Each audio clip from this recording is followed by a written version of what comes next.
अब किस तरीके से देख रहे हैं इस सूरत-ए-हाल को? कितना दूर है अभी साइक्लोन कराची के और सिंध की साहिली पट्टी से?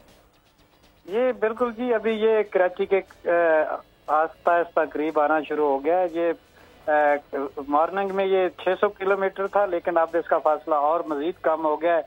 लेकिन ये अभी भी बड़ी शिद्दत से मूव कर रहा है हमारे नॉर्थ वर्ड, और ये अगले जो है यानी अब इसका टारगेट जो यानी आप कह लें कि जी बीच से टकराने का जो है वो तकरीबन परसों 14 तारीख है, 14 या 15 की रात को तकरीबन ये टकराएगा।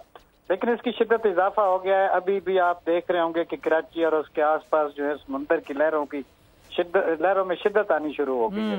तो आस्ता आस्ता जो है वो एहतियाती तदाबीर हमने बता दिया हुआ है कि जी मछेरे समुद्र में ना जाएं। मेहर साहब, ये कितने एरिया को मुतासर कर सकता है अगर हम साहिली पट्टी के आसपास के इलाकों की बात करें तो? ये तो देखें बहुत वसी होता है, ये सैकड़ों किलोमीटर होता है इसका एरिया जो होता है ना, काफी दूर तक जा रहा होता है। और इसके इसी चीज के ज़ेरे असर जो है ना, हमने एक वार्निंग भी दे दी है जो कि इसके ज़ेरे असर हवाएं ऊपर भी जाएंगी, पंजाब या सिंध के जो है ना इलाके तमाम जो है ना वो बारिशों की ज़द में आ जाएंगे परसों से। और वो अच्छे हैं, बलोचिस्तान के कुछ इलाके हैं, KPK का सदर्न पार्ट है, ये काफी दूर तक इसका वो होगा। तो वो हमने इसकी वार्निंग भी इशू कर दी है। खैर एजेंसी से हमारा राब्ता है, हमारे जो पाकिस्तान की जो जितनी भी डिजास्टर रिस्क जो है मैनेजमेंट है वो कराची में ही बैठी है, इजलास भी कर रही है, लोगों को हिदायत भी दे रही हैं। और इंशाल्लाह मेरा ख्याल है अल्लाह ताला बेहतर करेगा। अब शिद्दत को तो कम नहीं किया जा सकता, लेकिन जैसे टकराएगा फिर उसका वो जो है एवैक्यूएशन मेरा ख्याल लोगों की शुरू होगी कुछ जो साहिल के नजदीक है। बिल्कुल।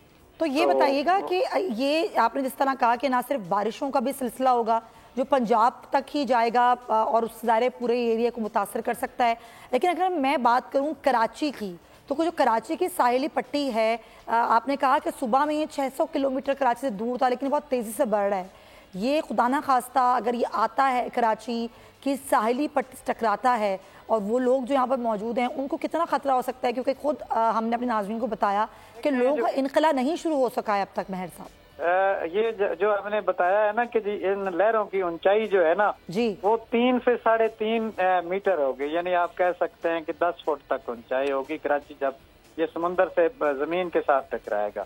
वैसे इसके मरकज में जो है ना वो 40 फुट तक लहरें जा रही हैं, जहाँ से वो इसका एक सेंटर बना हुआ है जिसकी गिर्द हवा घूम रही है, और वो एक खतरनाक सा वो बना हुआ है। वो यानी आप कह लें कि तकरीबन 200 किलोमीटर फी घंटा की रफ्तार से उस एरिया में हवा भी चल रही है। लेकिन ये कराची तक आते आते या कराची से जब टकराएगा या केटी बंदर से जाएगा या शाह बंदर एक जगह है वहां तक जाएगा, फिर आगे ठट्टा, बदीन, ये इलाके जो हैं हैदराबाद और उसके आसपास के, यहाँ पे भी 100 किलोमीटर फी घंटा की रफ्तार से हवा चलने के चांसेस हैं।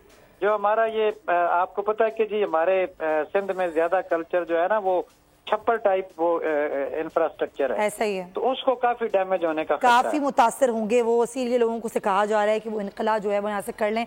बहुत शुक्रिया आप। अगर आपको ये वीडियो पसंद आई है तो सब्सक्राइब करें और बेल आइकन पर क्लिक करें। बजट 2023-24 की सबसे बड़ी ट्रांसमिशन बोल एक मर्तबा फिर सबसे आगे।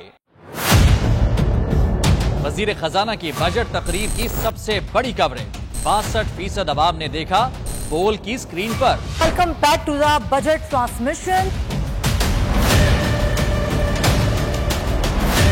सबसे बड़े पैनलिस्ट और रिपोर्टर्स की बड़ी टीम ने बजट के लम्हे लम्हे की अपडेट से किया बाखबर अपनी आवाम को। में यूं कह रहा हूं कि एक तो ये ख्वाहिश है कि लोगों को रिलीफ दी जाए, क्योंकि इलेक्शन सिर पर है, तो कोई ऐसा बजट दे जो पॉपुलिस्ट हो, क्योंकि बोल रखता है खबर के हर पहलू पर नजर। बोल है सबसे आगे, सबसे पहले। सब्सक्राइब करें और बेल दबाएं ताकि कोई खबर रह न जाए।